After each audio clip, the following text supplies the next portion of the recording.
It's a new 2K out, another year to make some moves, another year for drama, another year to bring the news. And the haters, they gon' hate, they all can. But Brutal with the next video for y'all, man. The Brute Squad is an organization, and when you get in, you gon' learn all the basics. He gon' teach you how to win, he gon' touch all the bases. It's our game. When we get the ball in the fourth, LeBron James. So you done know. Your boy Brutalsim on the scene, wicked and mean, with a next video for y'all, man. So y'all know what it is by now. Take some time out, bless up your boy, like up the video, definitely help the channel out, because you know everybody gonna always keep you up to date on everything in the 2K community. You know we gotta start the video off the right way by giving a huge shout out to the Brute Squad. Anyone y'all got the notification bell unlocked, and come to the comment section and type first, second, third. Know the gang on Brute Squad. I gotta put y'all up there just to show y'all some love, y'all. Much love, much respect. Now Mike Wang started tweeting. I ain't gonna lie, he started tweeting a little bit earlier about the afternoon time, and he finished late at night. Now of course I don't like to start or just doing videos or stuff that don't make sense, so I gotta kind of organize it in a system where I think it's good and how it rolls off. So we got a few things to cover real quick, man, so make sure stay locked in. Let's get straight to it, man. Now, we're gonna start off with this tweet right here from Frizzle, actually asking Mike Wang about how that +4, if it could affect your animation, selection, and stuff like that. Now, Mike Wang responded, he said, Gym Rat +4 to physicals and accessory boost return just like 2K22. But other than that, the caps you set in the builder are what determine your animation unlocks and badges. Now let's continue on. We're not sticking, you got a lot to cover, trust me. Now Badge Plug actually asked Mike Wang about the park stage sliders difficulty, because you know how it is, man. A lot of people been saying for years that the stage was on easy or rookie, right, or pro or whatever, but a very low difficulty, whereas park was on a higher difficulty. Now Mike Wang said it has its own slider set, but it's closer to Hall of Fame. Now I'm a little confused because he didn't really specify which one he's talking about, because he said park or stage. If both of them are the same, they're both set closer to Hall of Fame. Let me know what y'all think about that as well. Now I'll know because I'll be playing some Hall of Fame my career, so I will be able to tell the difference, and we're gonna have the conversation in a little bit. Now some people did ask him about some other modes as well. Here Mario asked him about the 5v5 Pro-Am, and he said that's also Hall of Fame.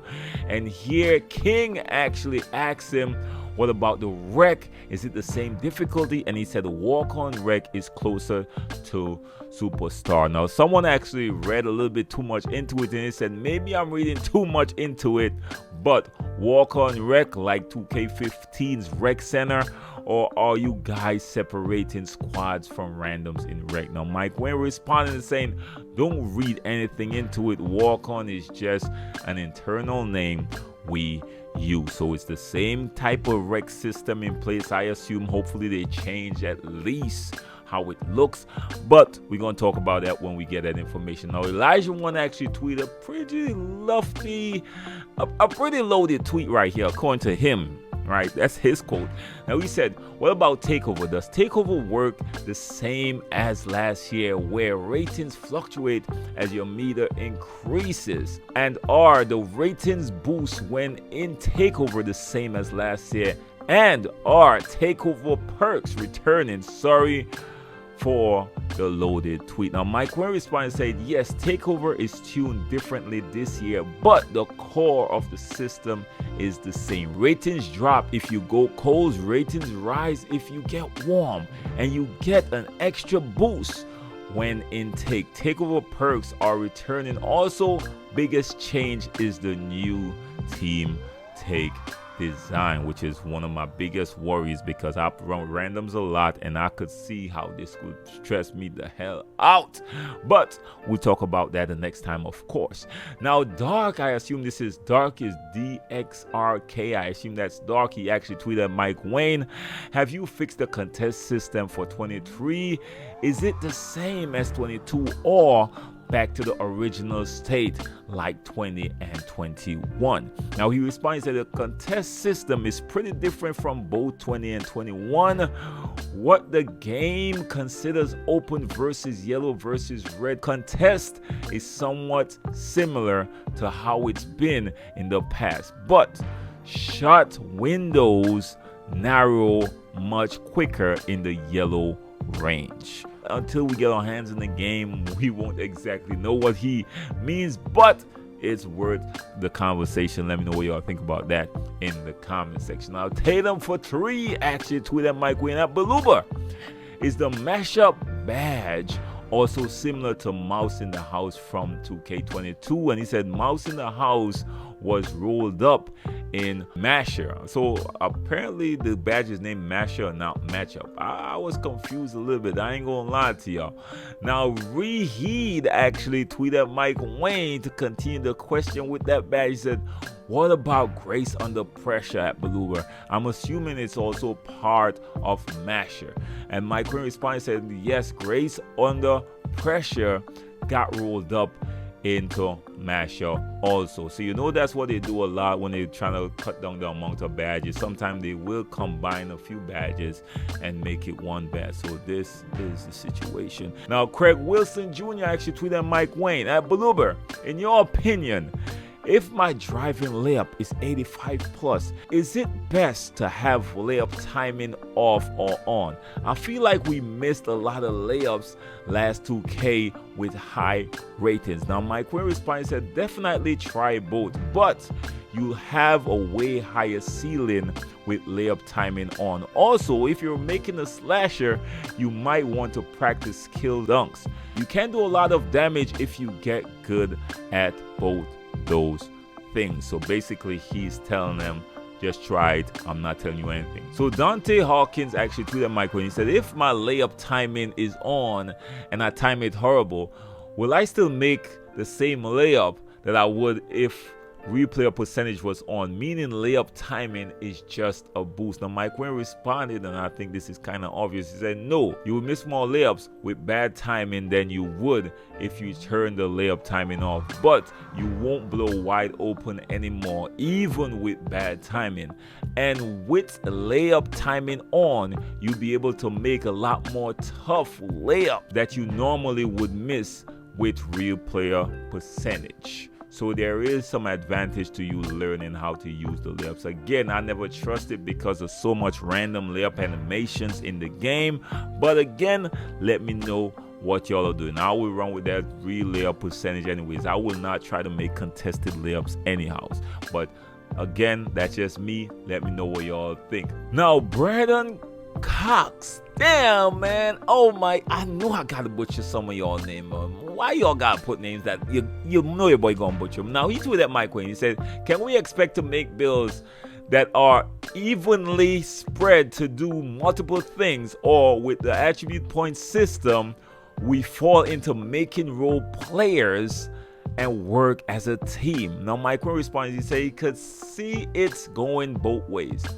You can spike a couple of towers and be great at fewer things, or choose to be more well-rounded and just good at everything. I think teams that build role players and work together will be more successful than a team of do-it-alls, but just speculating.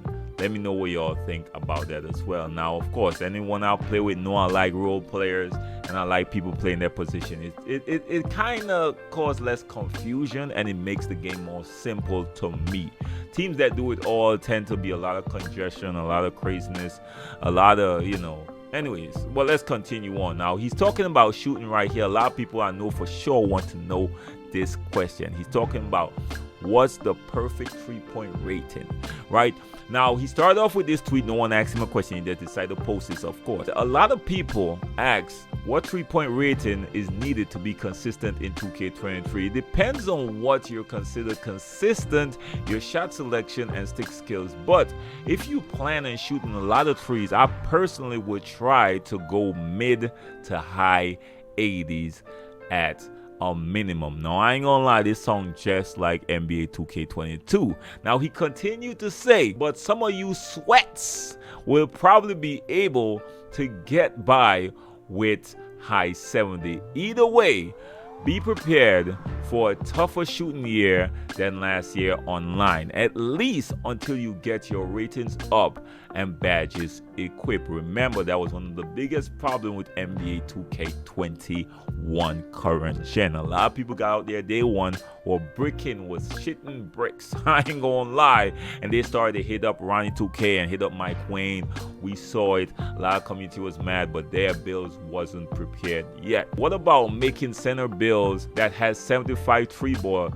Can it be effective, or we're going play shots and paint beasts all over again? Now, it says stretch builds can be very effective. 75 3 ball might be a little low for most people, but if you're really good with shot timing and take wide open J's, you can be a threat. So you will be able, I would say, like, aim for 80, man, to be honest. I think around that 80 might be that sweet spot for consistent catch and shoot.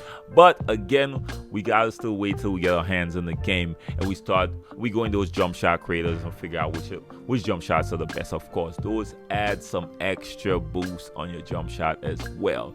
Now let's continue on. Now, Drew actually tweeted Mike Wang, are you still rewarding bad defenders for leaving their feet on pump fakes? Now, I didn't know when they was doing that, but let's continue on. Now, Mike Wang said, we made a change to where if you bite on a pump fake, there's a cooldown timer on landing, during which it's much easier to get blown by.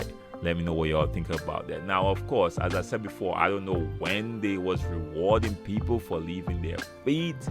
I guess when Pogo was really overpowered in previous 2Ks, but I don't think it was that overpowered in NBA 2K22. But I could be wrong. But anyways, man, that's all I got for y'all. I'll try my best to cut this down as much as possible and take out all the stuff I think that isn't important. Hopefully y'all appreciate it and just bless your boy up with a like.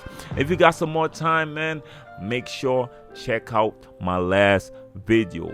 We actually had some good stuff we talk about, and I did do a reaction. And if you're not up to date on everything in NBA 2K23, I got a nice playlist for y'all. Just click on it, it will drop down, and of course y'all could put it and tab it, and trust me, at the end of it you will be up to date on everything NBA 2K23. And of course, if you got some more time, check out my TikTok. I did post some leaked clips on TikTok as well. Follow my TikTok. The link will be in the description, and it's gonna be up there as well. Anyways, y'all, till next time, have a blessed one. Be safe out there, y'all. Peace.